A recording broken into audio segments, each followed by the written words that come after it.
Señor embajador, encantada de verlo, señor. Contento de verla. La Voz de América llega a todo el mundo, incluso directamente a Venezuela y los países vecinos. Hay mucho caos allí. ¿Cuál es el mensaje que desea transmitir al pueblo de Venezuela? ¿Qué necesitan saber sobre la política estadounidense? Bueno, apoyamos totalmente su deseo justificable de poder controlar su propio gobierno, de deshacerse de este régimen militar autoritario que básicamente ha arruinado la economía del país en los últimos 20 años. Las naciones del hemisferio occidental están casi unánimemente detrás de su deseo de ver una transferencia pacífica del poder. 56 gobiernos han reconocido a Juan Guaidó como el presidente interino legítimo. Esta es la primera vez que ha habido este tipo de rechazo al régimen de Maduro. Entonces, los tiempos son difíciles en Venezuela ahora. Eso se debe a 20 años de mala gestión de la economía. Pero nuestro deseo es ver esta transferencia pacífica de poder y tener elecciones libres, realmente verdaderas. Muy bien, en términos de dificultades económicas, parte se debe a sanciones y el presidente acaba de aumentar las sanciones. Entonces, ¿cómo responde a eso? La gente en Venezuela puede decir, sí, nuestro país está en tiempos difíciles, pero estas sanciones no nos ayudan. Bueno, las sanciones han estado vigentes durante aproximadamente los últimos 6 meses. 20 años de mala gestión económica son realmente responsables de que el país se haya detenido económicamente cuando Chávez tomó el poder hace 20 años. Venezuela bombeaba un promedio de 3,3 millones de barriles de petróleo por día.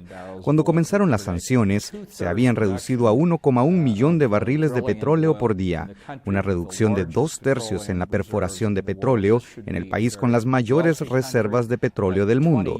Este debería ser un país muy rico, pero 20 años realmente han destruido la economía. La presión que ejercemos es sobre el régimen militar y sobre el liderazgo del país que básicamente ha robado sus ingresos durante 20 años. Las nuevas sanciones son más amplias y pienso, y no quiero citarlo mal, pero básicamente usted dijo, corríjame si me equivoco, que los países que hagan negocios con Venezuela están avisados de que es mejor que tengan cuidado. ¿Qué significa eso? ¿Correcto? ¿Estoy en lo cierto en esa cita? Eso es correcto. Y eso le dice al gobierno que vamos a evitar que obtenga ingresos de los que se han beneficiado en estos últimos 20 años. También vamos a aumentar nuestro esfuerzo para detener su tráfico de narcóticos ilegales fuera de Colombia y otros lugares. Y es para decirle a todos los que sí tratan con el régimen, que si quieren tratar con un gobierno venezolano demócrata que vendrá en el futuro, dejen de tratar con Maduro, dejen de tratar con Maduro. Bueno, tratar con Maduro incluye a Rusia, China y Cuba. Entonces, ¿cuál es el mensaje que deberían sacar de eso? Bueno, deberían dejar de interferir en los asuntos internos de Venezuela. La oposición estima que hay entre 20 y 25 mil cubanos en Venezuela. Son realmente funcionarios paramilitares y militares. Puede que no usen uniformes, pero no están simplemente para apoyar al régimen de Maduro, sino para dirigirlo. Y haría esta predicción. Si esos 20 a 25 mil cubanos se fueran a casa al mediodía, hoy, a medianoche, Maduro ya no estaría en el poder. Entonces, si eres venezolano, deberías preguntarte por qué nuestro país está pasando por toda esta agitación para ayudar a apoyar a Cuba. Bueno, las sanciones, supongo, están destinadas a presionar a Maduro, tal vez hacer que la gente se vuelva contra él, su ejército. Hasta ahora, con las sanciones anteriores, los militares no se han vuelto contra él. ¿Cuál es su explicación de eso? Bueno, creo que los soldados, el personal alistado y los oficiales menores están abrumadoramente contra Maduro. Creo que son algunos de los principales oficiales que se han beneficiado de la corrupción que ha perpetrado el régimen de Maduro, los que mantienen unidos a los militares. Pero ¿sabe qué? Si los militares fueran realmente leales a Maduro, podrían haber sido llamados para detener a la oposición hace mucho tiempo. Creo que Maduro y sus compinches tienen miedo de dar una orden directa a los militares porque podrían no obedecer.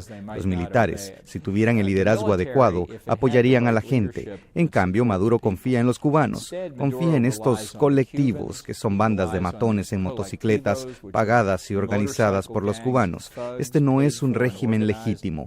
Este no es un régimen que cumpla con la Constitución que Hugo Chávez escribió para Venezuela. ¿Cuánto tiempo cree que durará? ¿Puede Maduro durar, usted cree? Porque quiero decir, sé que cree en las sanciones, Pero, ¿cuál es su predicción cronológica? Bueno, no creo que dentro del propio régimen se vea mucha estabilidad. Creo que los altos funcionarios del régimen de Maduro son como escorpiones en una botella. No confían los unos en los otros. Saben que todos están hablando con la oposición para ver a qué tipo de arreglo pueden llegar. Por lo tanto, no me sorprendería que esa inestabilidad se desarrolle incluso antes de que el gobierno sea entregado a Juan Guaidó y la Asamblea Nacional. Y creo que podría llegar en cualquier momento. Ha durado más de lo que queríamos. La oposición hizo un esfuerzo casi exitoso en abril y es una pena porque el sufrimiento que aguanta la gente ahora se aliviará como un comienzo, tan pronto como nos deshagamos de este régimen. No veo ninguna señal de que Maduro se esté derrumbando y sienta de alguna manera que está en problemas. Bueno, creo que él sabe que está en problemas. Es por eso que tiene miedo de caminar por las calles de Caracas u otras ciudades importantes de Venezuela. ¿Por qué? Guaidó y la oposición lo hace todo el tiempo, a pesar de la amenaza de arresto, a pesar de la tortura y el asesinato de algunos de sus partidarios. Sabe que supimos por el comisionado de las Naciones Unidas para los Derechos Humanos, que investigó que en los últimos años, entre 7 y 9 mil venezolanos han sido asesinados por el régimen por razones políticas. Recientemente arrestaron a un capitán de la Marina por supuestamente conspirar contra el gobierno y lo torturaron y lo mataron. Este es el tipo de cosas que el pueblo de Venezuela sabe y es por eso que en última instancia el régimen no puede sobrevivir. ¿Ve alguna participación militar de Estados Unidos o será simplemente un enfoque económico de sanciones? El presidente Trump ha dicho desde el principio que todas las opciones están sobre la mesa. Tenemos 100,000, quizás, ciudadanos estadounidenses, muchos con doble ciudadanía en Venezuela. Hay decenas de miles de europeos y otros ciudadanos extranjeros allí. Ciertamente no es nuestro deseo ver ninguna intervención militar. Queremos una transferencia pacífica del poder. Esperamos que el régimen no cause aún más estragos de los que ya ha causado, pero nadie debería pensar que vamos a permitir que esto continúe. Déjeme darle otro ejemplo. Probablemente ahora hay 5 millones de refugiados de Venezuela en otros países del hemisferio, en Colombia, Perú, Brasil y otros países. Es el peor desastre humanitario en la historia de este hemisferio. De hecho, he estado en la frontera de Colombia y Venezuela y he visto solo filas de personas saliendo de Venezuela. Quiero decir que es una crisis humanitaria. ¿Pero es el motivo de los Estados Unidos uno económico, uno de seguridad nacional o uno humanitario? Es todo lo anterior. Quiero decir, sentimos firmemente que los países externos a este hemisferio como Rusia y China, Irán, sus sucedáneos en este hemisferio como Cuba, realmente necesitan llevar a cabo sus negocios de una manera muy diferente. Esto es para que el pueblo de Venezuela esté seguro. Y uno de los aspectos más significativos de la oposición al régimen de Maduro es cuán extendido está entre los gobiernos de este hemisferio. Hace unas semanas estuve en Lima para asistir a una reunión del Grupo de Lima, algunos de los principales países que se oponen al régimen de Maduro. Y lo que fue sorprendente fue que estaba Estados Unidos en el salón lleno de líderes de países de Latinoamérica que hablaban en español al pueblo de Venezuela. Este no es un problema hecho en Washington, es hecho por el pueblo de Venezuela y respaldado por otros en el hemisferio.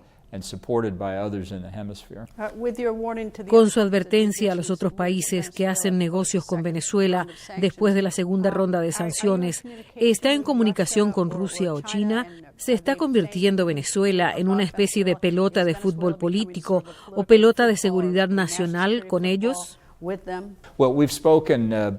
hemos hablado tanto con Rusia como con China. El presidente habló específicamente con Vladimir Putin al respecto. Pensé que una de las cosas más interesantes que dijo Putin fue: no pueden tomar decisiones económicas en Venezuela. Básicamente estaba diciendo que el régimen de Maduro ha tomado esta compañía rica en petróleo y la ha empobrecido. Creo que los rusos y los chinos deben tener mucho cuidado cómo proceden aquí. El gobierno de Venezuela les debe miles de millones de dólares. Y si entra un nuevo gobierno y decide que esa deuda es ilegal, contraída ilegalmente, podrían repudiarla. Entonces, si desea aprovechar la extracción de petróleo venezolano, debe analizar detenidamente qué pensaría un nuevo gobierno elegido democráticamente de cualquiera que apoyara al régimen de Maduro. Bueno, ya se les debe el dinero, así que si entra un nuevo gobierno, ya sea China o Rusia, ese dinero que se les debe nunca les será devuelto. Pero es por eso que necesitan cubrir sus apuestas y no apoyar a Maduro, sino considerar la posibilidad de un futuro próximo en que haya un nuevo gobierno. Señor embajador, fue agradable verlo. Había pasado mucho tiempo desde que nos sentamos a conversar sobre todo el mundo. Cuando gustes. Gracias. Gracias a usted.